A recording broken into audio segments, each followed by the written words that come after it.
ang mga mangyayari bago bumalik ang Panginoon. Tungkol naman sa pagbabalik ng ating Panginoong Hesukristo at sa pagtitipon natin sa Kanya, hinihiling namin mga kapatid na huwag kayong mag-alala o mabahala dahil sa mga taong nagsasabing bumalik na ang Panginoon. Huwag kayong maniwala kahit sabihin pa nilang sinabi ito ng Espiritu sa kanila, nabalitaan, o nabasa man sa isang sulat na galing daw sa amin.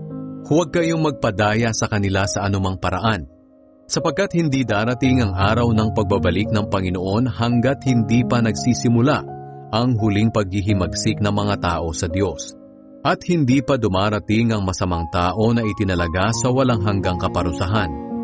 Kakalabanin niya ang lahat ng sinasamba at itinuturing na Diyos ng mga tao, at itataas ang sarili sa lahat ng mga ito.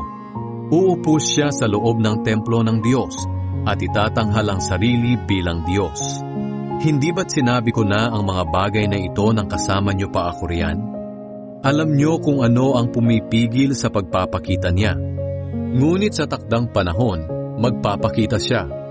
Kahit ngayon palihim nang kumikilos ang kasamaan ng taong ito, at mananatiling palihim hanggat hindi pa inaalis ang pumipigil sa pagpapakita niya. Ihahayag siya kapag inalis na ang pumipigil. Ngunit sa pagdating ng Panginoong Hesukristo, papatayin niya ang masamang taong ito sa pamamagitan lang ng isang ihip niya. Ihahayag ang taong masama na taglay ang kapangyarihan ni Satanas. Gagawa siya ng lahat ng uri ng nakalilinlang na himala, kababalaghan at kamanghamanghang bagay.